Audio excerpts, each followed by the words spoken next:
Os profissionais que estarão conosco hoje é a Isadora Moreira Montrone Justino, que é psicóloga, coordenadora do método ABA, especialista em autismo, inclusão social e escolar, especialista em neuroeducação, pós-graduanda em intervenção em ABA e pós-graduanda em neuropsicologia, avaliação e reabilitação.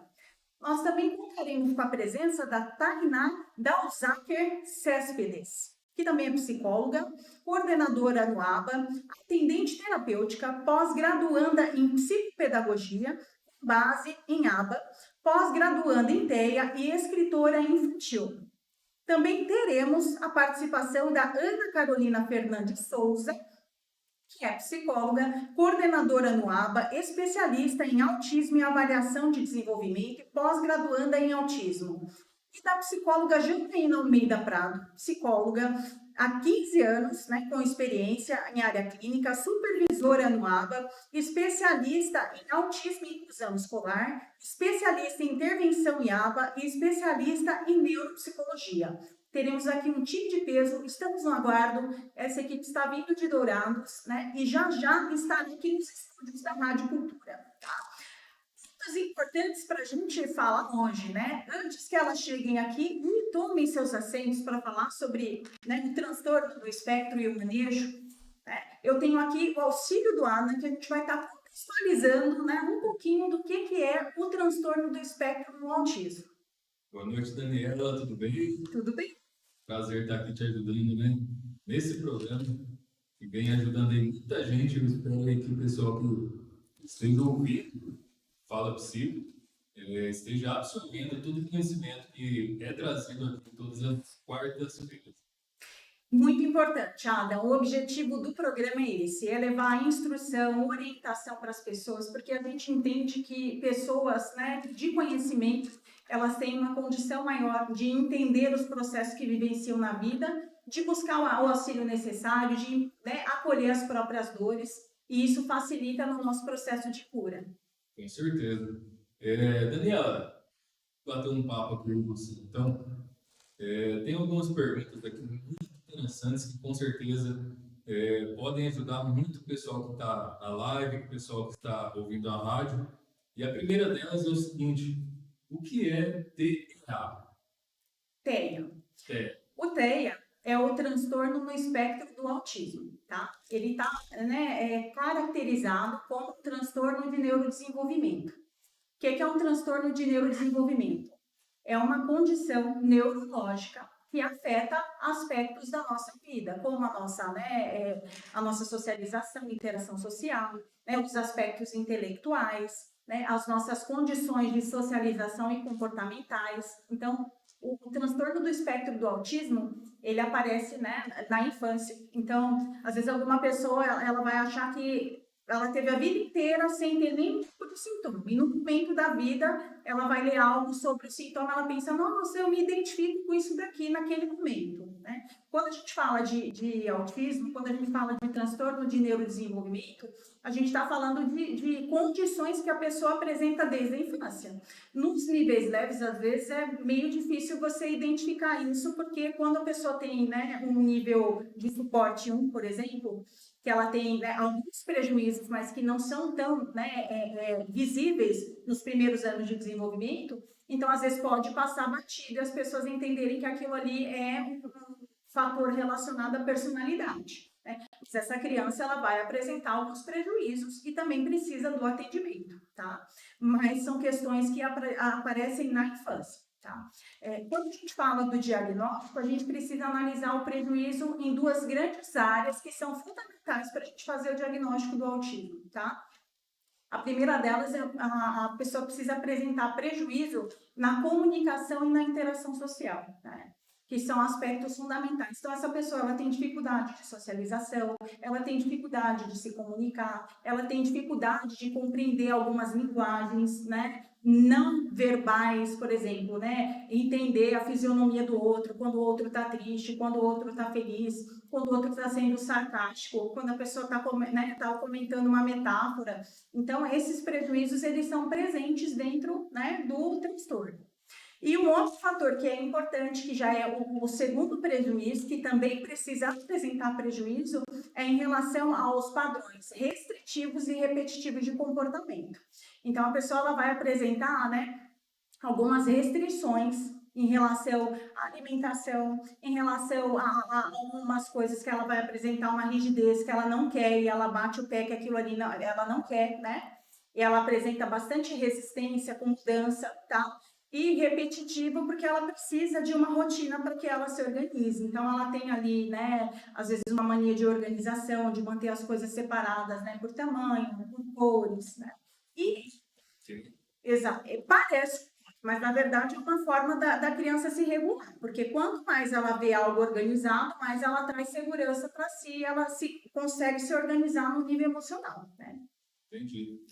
No caso, isso daí tem que vir da infância e a pessoa, às vezes, lá na frente, identifica esse padrão, por exemplo, eu era assim quando eu era criança.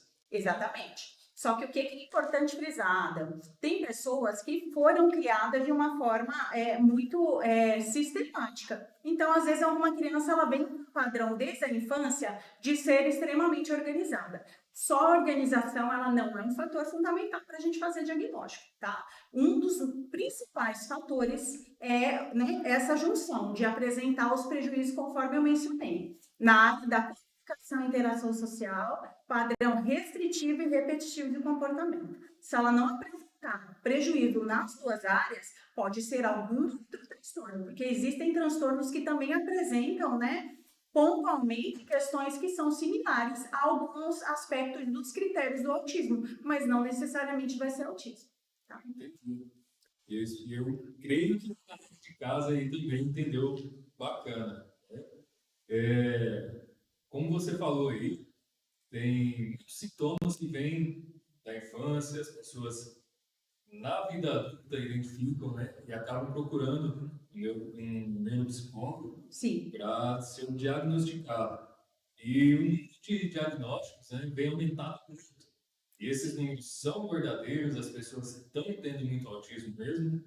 O que a gente entende com esse aumento, tá? E realmente existe um aumento expressivo, mas não é porque o autismo aumentou, mas é porque hoje a gente tem pessoas com informação e conhecimento, a gente tem uma disseminação muito maior, o que facilita o diagnóstico, né? Antigamente a gente via uma pessoa com autismo e principalmente os casos de autismo leve. E a gente identificava que aquilo ali era um traço da personalidade da pessoa, que ela é uma pessoa difícil, né? É uma pessoa que tem dificuldade de se comunicar porque ela é retraída, porque ela é tímida. Então, assim, várias situações, né, eram justificadas com aspectos de personalidade, que hoje, né, com a clareza desses critérios que a gente entende que não é mais isso. Tá? Que não se trata de uma característica de personalidade, mas se trata, sim, né, de um transtorno leve dentro do espectro.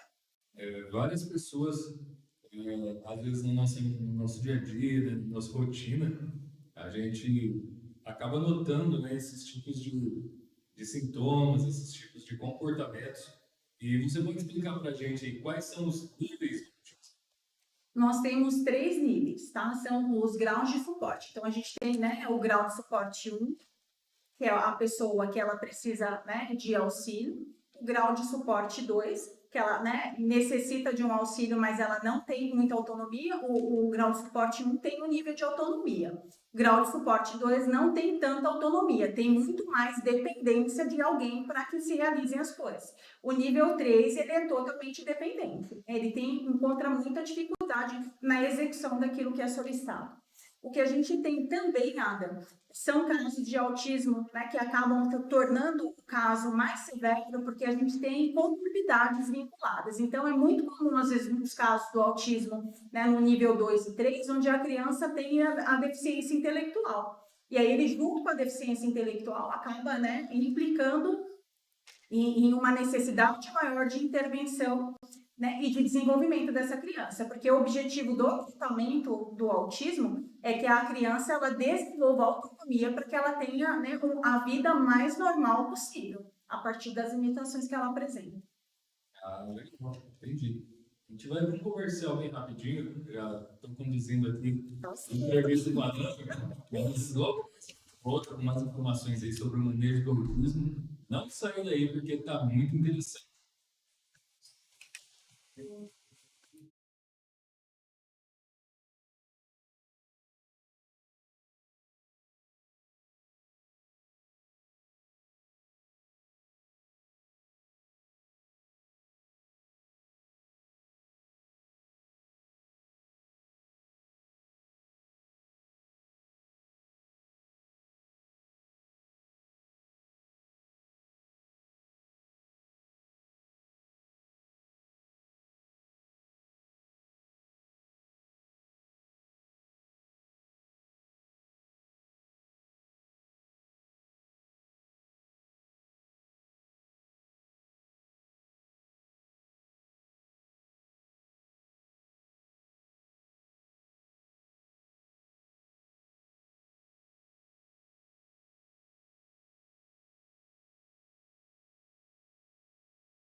Se você quiser já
Toda quarta-feira ela tá ligada no Fala Psico.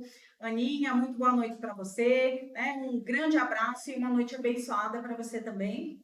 E deixando em aberto os ouvintes que quiserem mandar perguntas para falar sobre o tema, o WhatsApp 67 99890 1057. Mandem suas dúvidas que estamos aqui à disposição para respondê-las. Dando seguimento aqui, então, né, a próxima pergunta nós recebemos, Giana, né, e meninas, essa semana várias perguntas pelo Instagram. Foi muito legal, porque a gente teve que separar a dedo as perguntas que nós faríamos aqui, né? Então, a gente vai dar seguimento aqui, respondendo essas perguntas que vieram pela internet, tá bom? Como é que a gente lida com a agressividade, né, dentro do espectro do autismo, no transtorno? Vamos lá, Dani. Quando a gente pensa no aspecto da agressividade, primeiro a gente tem que se questionar em o que é agressividade de fato, o que é agressividade para a nossa sociedade, né? A agressividade ela é um conjunto de condutas com a intenção de ferir a outra pessoa ou ferir o ambiente de alguma forma, né? E quando a gente pensa no contexto do autismo, das características do autismo, a gente tem uma dificuldade nas interações sociais e uma dificuldade de compreender quais são os limites dessas relações sociais e compreender de fato o que fere o outro. Então, quando uma criança autista emite alguns comportamentos que são próximos da agressividade, será que de fato ela quer ferir o outro? Porque talvez ela nem entende o que fere o outro, né? Então é importante pensar e ser reflexivo para entender que esses comportamentos comuns dentro do espectro, eles não são comportamentos agressivos. Eles são explicados por outros fatores que não a agressividade. E aí vai depender da funcionalidade de cada comportamento. Então, se é um comportamento com função de regulação, aquela criança repete esse movimento que atinge a outra pessoa, né? Para regular, a gente precisa ensinar outro movimento para que ela consiga se regular, né? Mas se é um contexto de uma crise disruptiva, na qual aquela criança não tem controle e acaba emitindo esses comportamentos, como qualquer outra pessoa, quando está em crise, emite comportamentos fora do controle, a gente precisa ajudar a criança a se acalmar, né? Mas identificar o contexto. Dentro do autismo, a gente não tem característica de agressividade. Quando a gente pensa nos critérios diagnósticos, não tem lá a agressividade como um critério diagnóstico. Então, esses comportamentos, eles são explicados por outras funções que não a agressividade. É interessante deixar claro, porque tem pessoas que vinculam esses comportamentos a uma maldade associada, né? Mas esse comportamento que ele não é intencional, né? Ele não é refletido, né? A criança ela não faz aquilo porque ela tem intenção de machucar o outro, nem essa consciência ela tem, né? Então é importante deixar claro para as pessoas para que elas compreendam. E dentro de um contexto social, né, quando a gente está falando de educadores, professores, né, outros ambientes onde essas crianças estão inseridas, né, disseminar essa informação é fundamental, porque ainda existe, né, muita desinformação. Tem muita instituição que às vezes enxerga aquele comportamento como algo maldoso, né, chama os pais, né, no sentido não de orientar e falar do comportamento, que é importante, né, que haja ali um manejo, mas no sentido de repreender que ele está agredindo os outros, né. Então, educadores, pais, né, instituições, compreendam, né? Ficou claro aqui, não se trata de agressividade. Reforçando aqui, e vamos para mais uma perguntinha. Quais são os comportamentos problema no autismo? Então, Dani, nas crianças autistas, a gente vê em questão do como em comportamentos problemas, a nossa em compreender regras sociais, né? Quando são repreendidas também, a gente percebe que elas têm essa dificuldade maior. E quando acontece essa repreensão, elas exibem comportamentos, que no caso são os comportamentos problemas, né? Que é onde a gente também fala que são as barreiras, né? Que essas crianças têm nas nossas intervenções. Essas barreiras são como a autoestimulação, movimentos autoestimulatórios, movimentos como chutes, né, comportamentos heterolesivos, né, que é quando a criança bate no outro ou joga algum objeto no outro. Também tem os comportamentos autolesivos, quando a criança se bate, se morde, se machuca, né?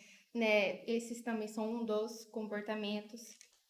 A gente vê também essas dificuldades atrapalham, né, bastante sempre quando a gente vai começar uma intervenção com essa criança. Quando são barreiras muito maiores, a gente começa trabalhando nessas barreiras para depois a gente ir trabalhar nas outras habilidades, nos outros repertórios, ou que aquela criança já tem aquele repertório, ou aqueles repertórios também que elas não têm.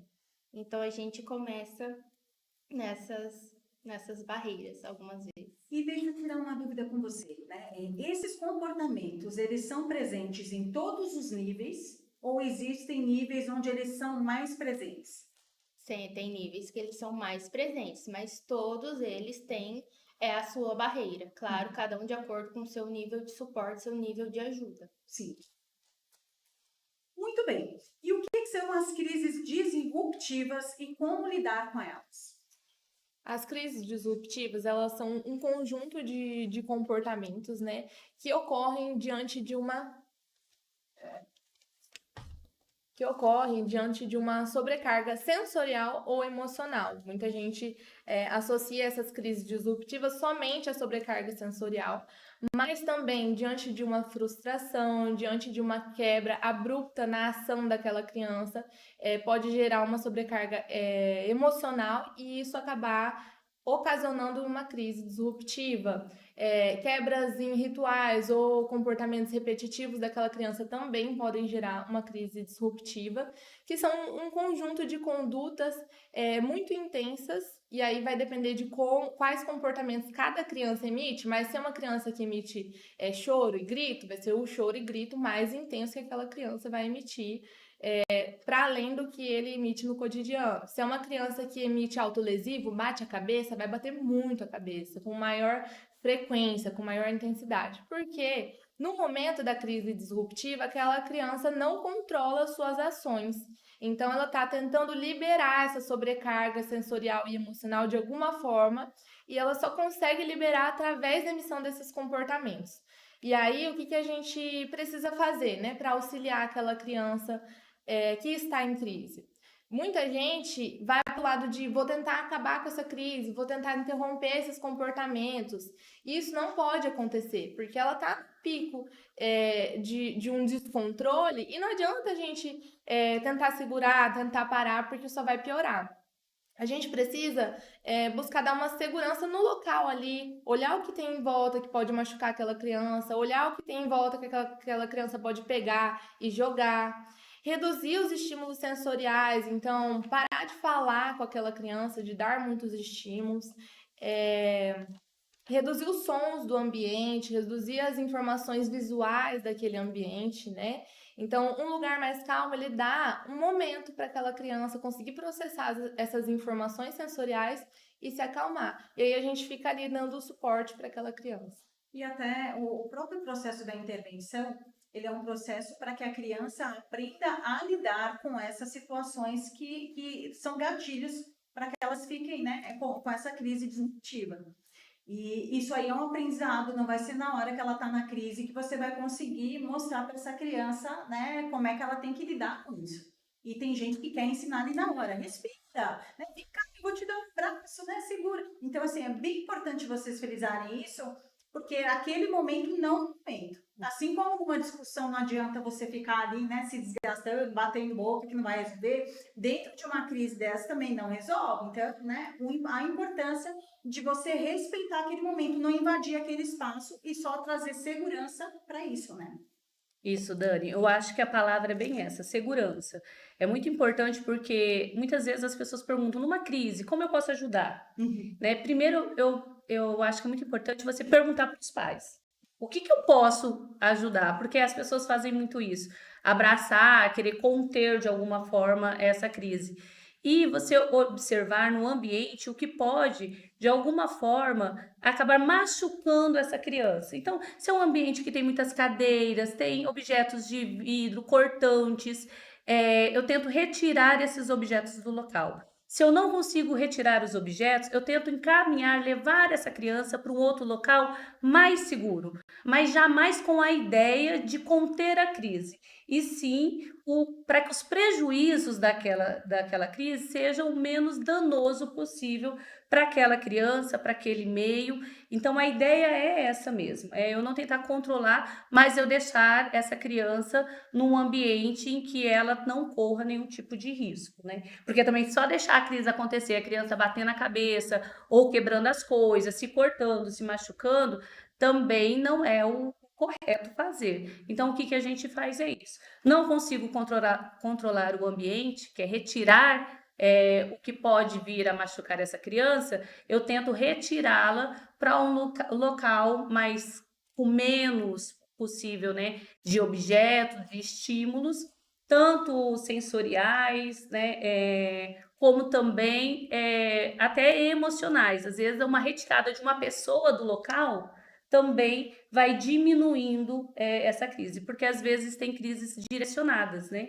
Então, nessas crises direcionadas, muitas vezes a gente precisa fazer a retirada dessa pessoa do ambiente. Em um outro momento, trabalhar a presença dessa pessoa, mas não no momento de crise, como você disse. Por isso que é tão importante os profissionais da área de saúde, os profissionais, né, que trabalham na área educacional, elas terem esse conhecimento, né? Às vezes elas não vão ter um conhecimento aprofundado, mas pelo menos uma bagagem, né, mínima acerca disso, para saber como é que conduz é fundamental, né?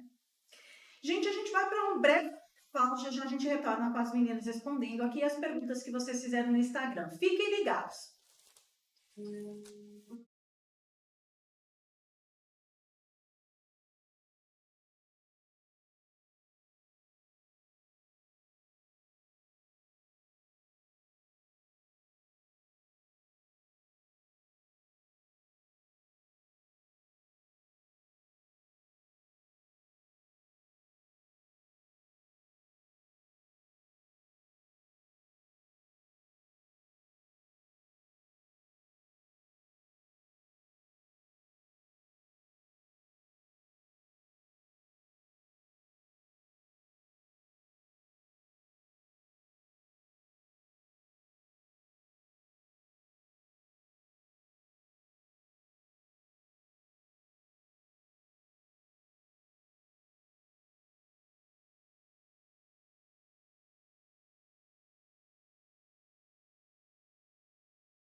Estamos de volta com Fala Psico.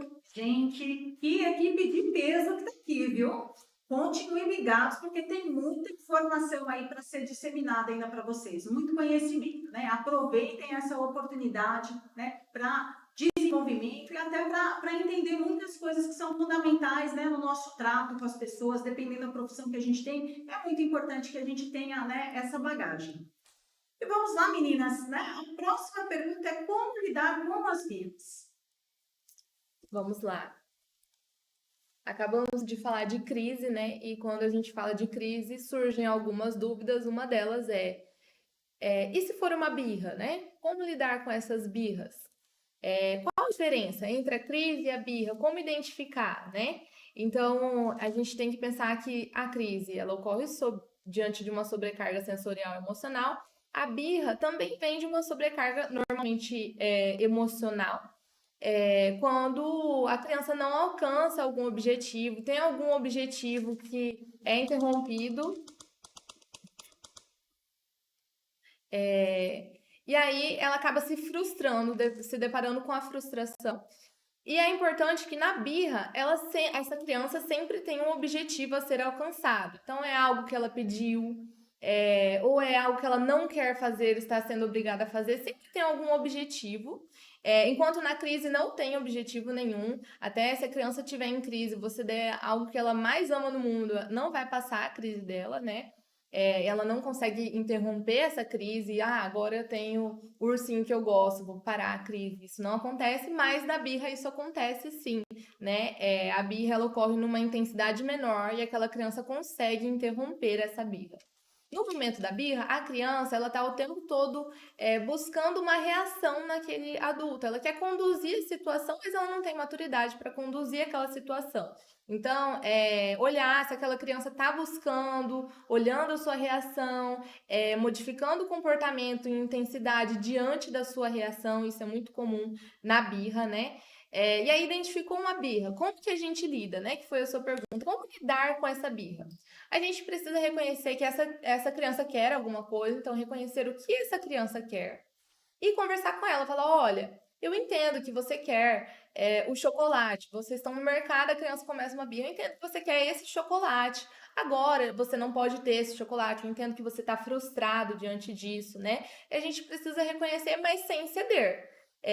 Negociar com aquela criança, olha, da próxima vez que a gente vier no mercado, você pode ganhar o chocolate, e tentar acalmar, porque a criança não tem maturidade para lidar com aquelas emoções que ela está sentindo ali no momento, né? Então ela não consegue também interromper aquilo de uma forma muito assertiva. Então a gente tem que estar ali para conseguir negociar e acalmar aquela criança.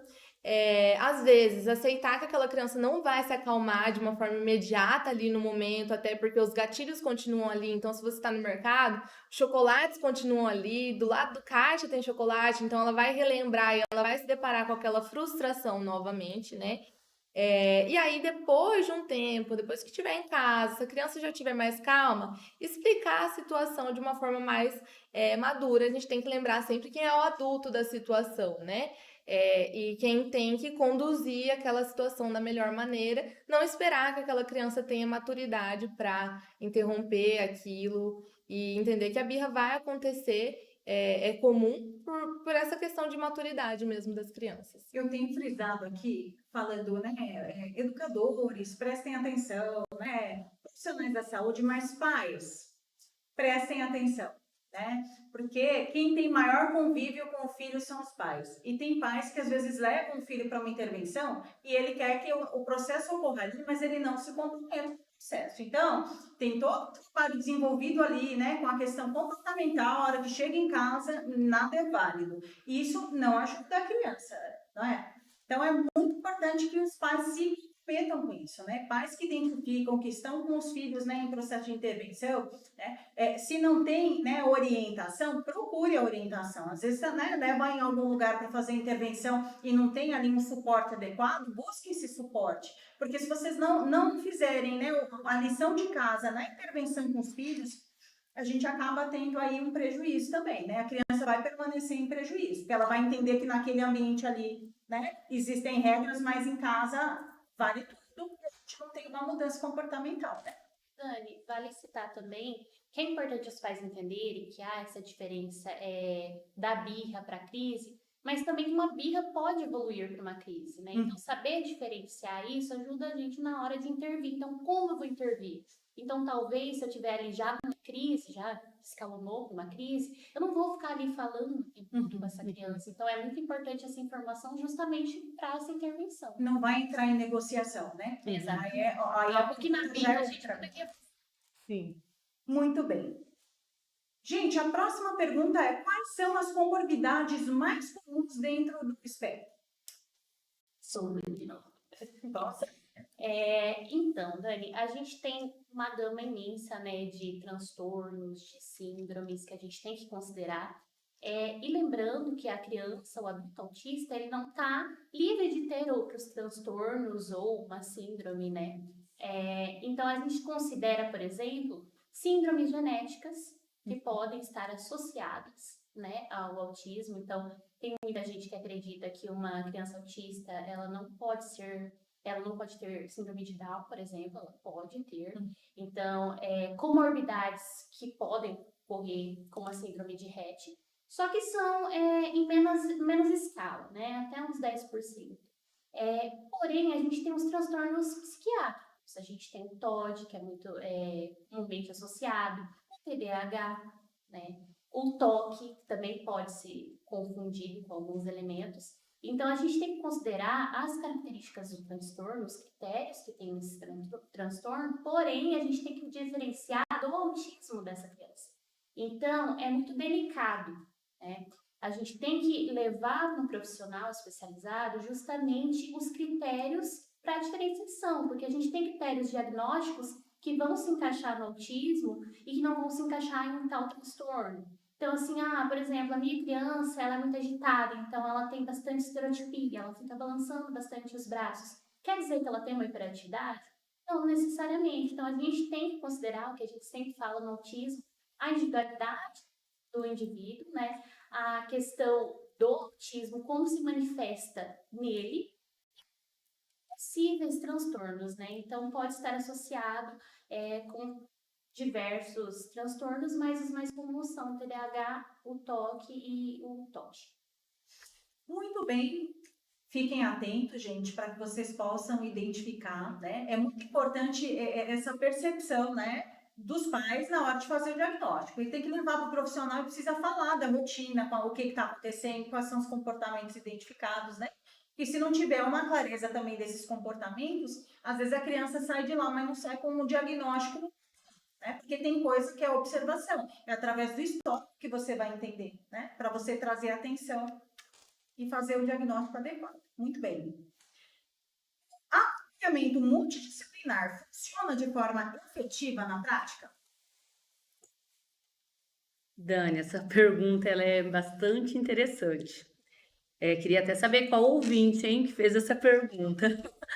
Porque eu acho que nós já estivemos num cenário pior, né? Nós estamos, eu acho que ainda longe do ideal, mas já tivemos em cenários piores. Porque o que acontece? Quando a gente pensa no autismo, a gente pensa ali em todos os profissionais que vão atender essa criança, nós vamos pensar, né, na tríade aí. E então, nós temos a escola, nós temos normalmente fonos, TOs, em algumas situações fisioterapeutas, psicopedagogos e psicólogos, né? Trabalhando com análise do comportamento. Então, toda essa equipe conversar, muitas vezes a gente fica entre o pai fazer muitas dessas ligações entre uma equipe e outra. Nós sabemos o quanto há uma dificuldade até na maneira dessa interpretação desses pais. Então, a gente sempre fala que é muito interessante para todos os profissionais, por favor, façam relatórios. E façam relatórios claros, né? Com objetivos claros, né? Do que está sendo trabalhado, do que está sendo observado nessa criança, até porque cada profissional que ler aquele relatório sabe o que cabe na sua área poder facilitar para aquela criança. Esse ideal de que todos vão fazer uma reunião, todos juntos, a gente sabe que com a agenda corrida de todo mundo, mesmo quando estão na mesma clínica, isso é algo hoje muito difícil. Mas os relatórios estão aí para isso, e eu falo que o cenário é muito diferente, porque relatório já existia, mas a internet facilitou. Então, hoje a gente marca reuniões online, então cada um está na sua clínica, então nós não temos o deslocamento e nós conseguimos conversar e ter acesso a esses profissionais, né? Tanto os profissionais voltados à saúde, quanto os profissionais na área escolar. O ideal, sim, seria muito eficaz. O real é que nós estamos correndo atrás disso, porque ainda vemos que esse é o melhor caminho para essa criança. Tudo isso é muito novo ainda, né? A gente está falando, né, de conhecimentos que estão sendo disseminados, né? E ainda existe muito estudo em cima do tema, né? As intervenções, elas são importantes, são fundamentais, e a gente vê isso na prática, né? Tem crianças que, né, aprendem novas habilidades e elas vão desenvolvendo e criando funcionalidade, né? Que quando você olha como ela estava para como está hoje, tem um avanço muito significativo, né? Mas está todo mundo errado esse processo, né? As pessoas ainda estão buscando meios de melhorar, facilitar, a gente vê essa dificuldade, né? Dá para identificar, é visível, né? Só que não é uma coisa que você vai resolver de uma hora para outra, justamente porque existe, né, uma sobrecarga nas instituições que atendem essa demanda, e essa sobrecarga, ela dificulta sim a comunicação, porque você vai deixar de, né, dar o atendimento a alguém que precisa, e a demanda é imensa, gente. Tem, né, empresas que conseguem atender instituições que não estão dando conta, né? E não falta, é difícil você encontrar profissionais que tenham, né, esse olhar, que estejam numa atuação voltada para isso. Então, isso dificulta muito. O fono está cheio, às vezes você vai tentar falar com o fono para você fazer um agendamento, a vaga é para janeiro, fevereiro, né? Isso com otimismo, porque tem fono que é 2026, né? Sim. Então, assim, como é que você vai sentar com esse profissional para você alinhar todo o paciente que ele atende, que você está realizando a intervenção? Então, assim, eu acredito que à medida em que, né, as pessoas forem se qualificando, se capacitando, essa demanda tende a ficar mais equilibrada e essa comunicação tende a fluir também de uma forma mais tranquila, né? Inclusive, essa questão da comunicação com os outros, a gente vê mesmo, até quando você pensa na psicologia clínica, quando você pensa no fono, é muito individual. E quando a gente faz, nós fazemos encaminhamentos ou relatório para que alguém leia aquilo, e normalmente é mais para diagnóstico ou para modelar ali o medicamento. E hoje a ideia é que, diante a um comportamento ou aquela vivência daquela criança, todos estejam trabalhando juntos, mas é muito difícil saber como. Então, por exemplo, eu vejo que na escola a gente tem a facilidade porque nós temos os coordenadores que representam, né? Por exemplo, na nossa clínica, nós temos os coordenadores que representam. Então, tudo que é sobre aquela criança, existe um coordenador que sabe sobre aquela criança, que orienta sobre aquela criança, então ele consegue marcar. Mas quando a gente vai para um fono, é ele que faz o atendimento. Então, às vezes, tem que tirar da agenda da criança para poder fazer esse atendimento, ou pós no horário dele, ou aos sábados, aqueles que são comprometidos. Então, ainda não tem, eu acho que falta ainda pensar num modelo que fique mais prático para isso, né? Como você disse, é algo muito novo. Algumas clínicas já têm esse modelo de um técnico responsável, onde esse técnico marca a reunião com esse técnico, e esse técnico nos passa sobre aquela criança.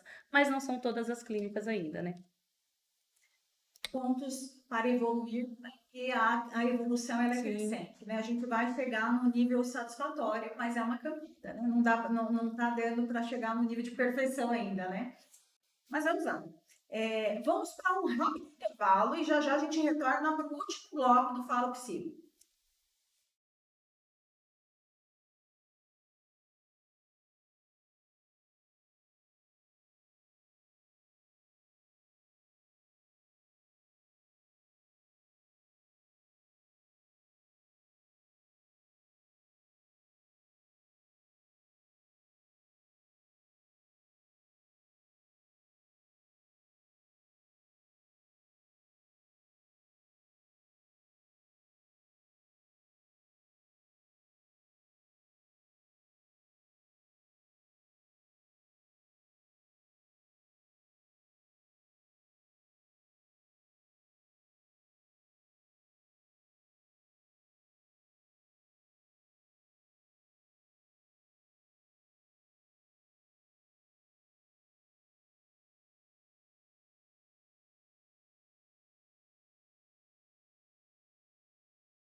Voltamos para o último bloco do Fala Psico. Fiquem atentos, né? O pessoal que está nos acompanhando pelo YouTube, pelo Instagram e pela Rádio Cultura de Naviraí, que nos abriu esse espaço para tratar de temas que são muito importantes para o desenvolvimento humano e para a saúde mental. Meninas, próxima pergunta. Qual o tratamento mais eficiente para o autismo? Vamos lá, Dani. Essa pergunta é bastante interessante, porque hoje a gente tem uma mídia aí, né, divulgando muitas coisas, a gente joga no Google, muitas dúvidas com esses pais também, qual é o mais eficaz, porque é modinha, não é modinha, né? Eu acho que isso é uma coisa que as pessoas estão questionando muito. Então, é muito importante dizer assim, que quando a criança está dentro do espectro, nós estamos falando de uma criança que, pelo menos, né, em 3 áreas desse espectro, ela tem questões que precisam ser trabalhadas. Então, nós vamos pensar nas questões sensoriais. Então, junto com essas questões sensoriais, vem o TO. E aí, qual é a técnica? O TO é melhor para estar falando, né, diante ali a sua formação, qual seria a mais eficaz. Nós temos também a parte de comunicação, que aí vem os fonos, né? E vem nós também na parte de comunicação, junto com o comportamento. Então, no que nos cabe, que é a parte de comportamento, hoje nós temos que pensar no que está baseado em evidência. Então, isso tem que ser muito claro. Não foi um estudo feito pontualmente em algum lugar que funcionou. Então, é um estudo robusto, né? É um estudo de vários grupos de crianças, de variáveis diferentes. Então, hoje, o que nós temos, né, é a ABA, que é essa ciência, a análise do comportamento aplicada. Nós temos o PEERT, e nós temos o modelo precoce de Denver. Muitos já ouviram falar de Denver, principalmente Denver escolar. Então, esse modelo precoce de Denver, ele é embasado na análise do comportamento aplicada, mas ele também tem teorias da psicologia do desenvolvimento, ele coloca ali também princípios da interação sensorial, social. Então, esses 3 hoje são modelos na área comportamental, né, que tem evidências, embasado cientificamente, com comprovação científica. Então, tem que ser muito claro isso, de que funciona, de que ainda são os melhores modelos para a intervenção com uma pessoa dentro do espectro. Vamos para a próxima pergunta. Sou adulto e desconfio que tenho autismo, pois atendo muitas características que vejo na internet. O que devo saber para confirmar se tem? Esse adulto, né, que está desconfiando que talvez possa ter autismo, ele buscar um especialista, né, um profissional especialista na área, ou um neurologista ou um neuropsicólogo, para estar realizando uma avaliação, né, para ter o diagnóstico ou não. Muitas pessoas se informam pelo que elas veem na internet, né? E às vezes a pessoa ela vai atender um critério e ela acha que ela já tem o transtorno. Já tem o laudo. Legal trazer aqui isso de que é o profissional quem vai avaliar essa situação e entender se aquilo ali é daquele momento, se vem desde a infância, se de fato não se trata de um outro transtorno, porque existem também, né, alguns prejuízos que estão dentro de outros transtornos. E aí a pessoa se identifica com aquilo ali e ela acha que né, que está dentro do espectro, quando na verdade ela tem, né, uma outra coisa que precisa ser tratada. Então, legal trazer é o profissional que vai demandar, que vai avaliar, né? Às vezes ele vai solicitar uma avaliação neuropsicológica para entender esse processo. Então, é profissional ali, médico, neuropsicólogo, que tem condições de avaliar essa situação. O neuropediatra, muitas vezes até o psiquiatra entra Em algumas situações, sim. forte para entender a situação né, orientar da forma adequada. Uhum. Meninas, vamos para a última pergunta para encerrar o nosso Fala Psico. O tempo hoje foi muito escasso, né? O legal é que a comunicação vai fluindo, né? O tempo passa muito rápido, a gente precisaria de mais tempo aqui. Os casos de autismo leve muitas vezes passam despercebidos, pois as pessoas acreditam que se trata de traço de personalidade. Quais são os prejuízos ocasionados pela falta de intervenções? Então, Dani, quando a gente fala sobre autismo leve, nessa palavra leve, já vem um estigma muito grande, né? Por isso que até a gente chama de nível 1 de suporte. Justamente pela essa questão, não é leve, não é fácil para quem está passando por aquilo, né? E são inúmeros prejuízos que podem virar. por geralmente não ser tão visível os sintomas, então não vai ser, ele não tem cara de autista, é o que mais a gente ouve. Ele não tem jeito de autista. Não é porque não tem uma estereotipia clara, não grita, às vezes, que não é autista. Tem outros sintomas ocasionados e há um sofrimento, né? Então, esse sofrimento aplicado ali, a pessoa não tendo o diagnóstico ou tendo um diagnóstico e sendo constantemente questionada, faz com que haja muitos prejuízos para essa pessoa. E ela normalmente mascara, que a gente chama de masking, né? Então cresce mascarando aquele autismo, porque eu não tenho cara de autista, né? E também com uma expectativa muito alta. Então, é autista de nível de suporte, tem que ter altas habilidades, não necessariamente, né? Então, ocasiona muitos problemas emocionais até. Então, comorbidades psiquiátricas como ansiedade e depressão estão muito presentes em adultos, em crianças com autismo nível 1 de suporte. Também déficits na vida pessoal, social daquela pessoa. Então, ela não consegue entender, ela se comunica. Eu consigo entender o que ela está falando, mas ela não entende as nuances sociais daquela comunicação dela. Então, isso vai afetar. Ela vai casar, ela vai ter filhos, então merece uma atenção. Não é porque é autismo nível 1 que não está tão gritante ali que a gente não deve ter uma atenção maior, né? Gera prejuízo na parte da compreensão da comunicação e essa questão do masking tem muita relação com a imitação, né? Então, ela vai começar a imitar comportamento. Tem casos que eu já acompanhei que a pessoa fala, olha, alguém conta algo que eu não achei engraçado, eu nem entendi, mas começaram a rir, eu precisava também, porque eu entendo que aquilo ali deve ser engraçado. Então, essas condutas de imitação, elas mascaram muito, né? Isso é imperceptível. Ninguém sabe, né, o sentimento daquela pessoa de estar rindo de uma coisa que ela não entendeu. E tem até um sofrimento, né? Aquela pessoa ela tendo que mascarar até a personalidade dela, porque muitas vezes ela tem que se encaixar. O constrangimento de perguntar uma coisa porque não ficou claro. Então, assim, tem muito sofrimento que está por trás que as pessoas não têm muita noção. Então, às vezes, a criança ela tem um diagnóstico, né, que é leve, mas na verdade não tem nada de leve, porque existe o prejuízo e acaba não tendo a intervenção necessária. E essa falta de intervenção vai dificultar que ela desenvolva habilidades para na vida adulta ela ter, né, o menor nível de sofrimento possível.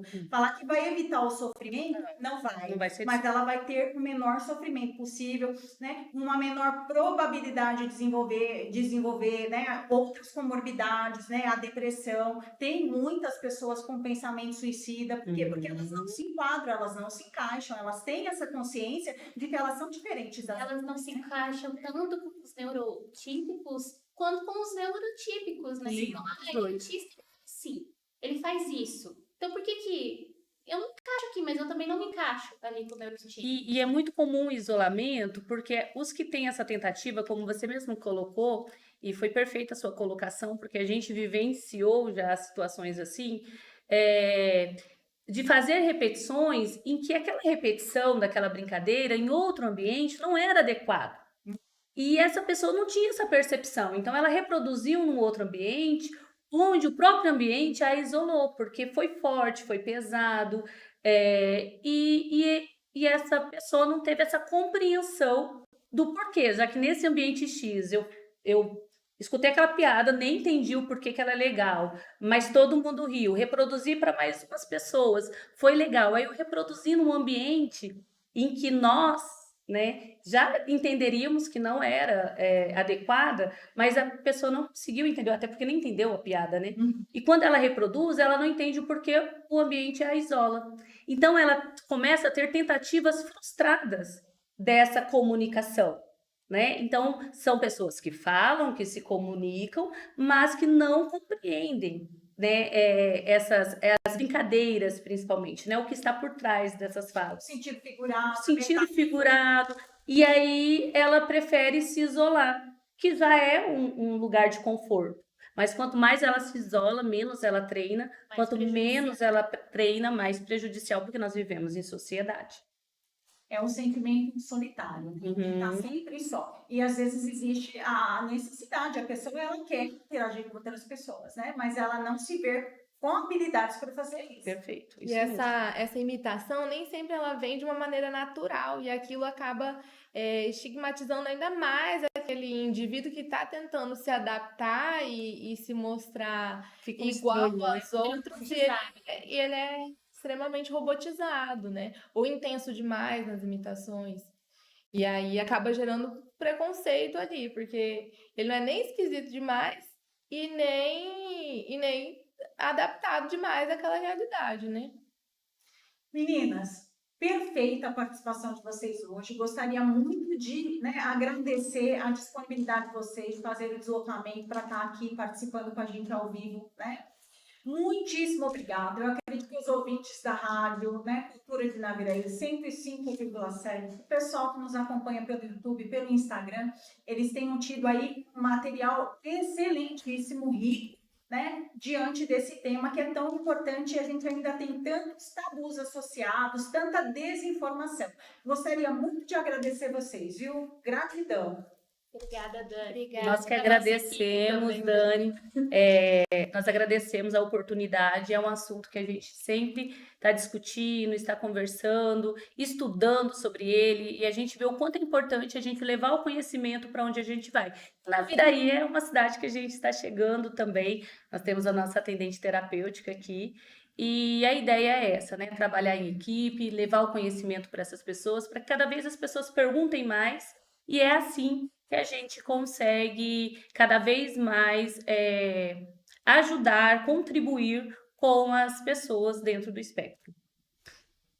Obrigada, agradecendo infinitamente as pessoas que colaboraram para que esse programa acontecesse hoje, né? A Ana, Tainá, Isadora, Janaína, Vitória, Vitor e Ada. Gente, muito obrigada aos espectadores que nos acompanharam até aqui. Próxima semana nós teremos a participação da nutricionista Sara, que vai falar da importância da nutrição para a saúde mental. Um tema também muitíssimo importante, o pessoal que está nos ouvindo, acompanhe. Uma excelente noite a todos, fiquem com Deus e até o próximo Fala Psi. Estejam com a gente.